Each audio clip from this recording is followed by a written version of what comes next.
En 2003, alors qu'il n'avait que 17 ans, Jonathan Serrada a été révélé au grand public.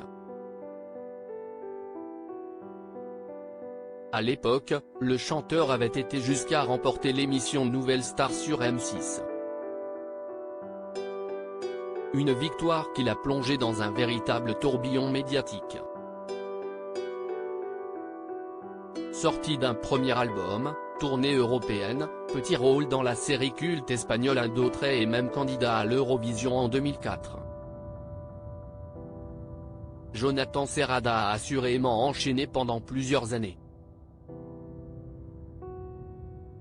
Jusqu'à ce qu'un drame ne survienne.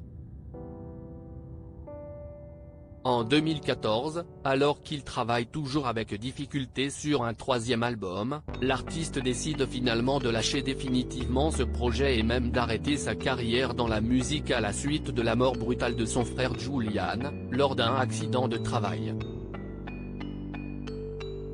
Ce dernier avait été percuté par un camion alors qu'il réparait un poteau électrique depuis une nacelle. Bouleversé par cette disparition, Jonathan Serrada a ressenti le besoin de se couper du reste du monde et de disparaître pour mener une vie tranquille. J'en parle avec émotion si est-il vrai que ça a été un grand moment, très difficile. J'en parle avec émotion, a-t-il confié, les larmes aux yeux, à Faustine Bollaert dans Ça commence aujourd'hui ce mercredi 12 avril 2023. Et de continuer sur l'impact que cette tragédie a eu sur sa vie, ça m'a fait prendre conscience que la vie est courte et que j'avais envie de connaître d'autres choses, de me réaliser autrement qu'en tant que chanteur. Donc j'avais envie d'autre chose. Avec mon mari on est tombés amoureux de Bali et on a tout plaqué pour s'installer là-bas. Ainsi, pendant 5 ans, Jonathan Serrada et Théo, qu'il a épousé en 2014 et avec qui il a eu leur fils Milo en 2019, ont vécu un rêve en Indonésie. Si est sur place que le chanteur a repris goût, avec le temps, à la musique.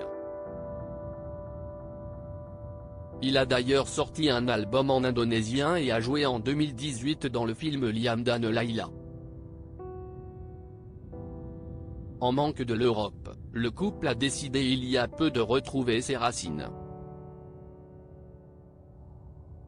Et en avril 2022, Jonathan a repris du service en étant à l'affiche de la pièce de théâtre Hasta la Vista, qui s'est jouée au théâtre de Marans en Suisse. Plus récemment, il a décroché un rôle dans la pièce de théâtre Cougar qui peut, aux côtés notamment de Nicolas Waldorf.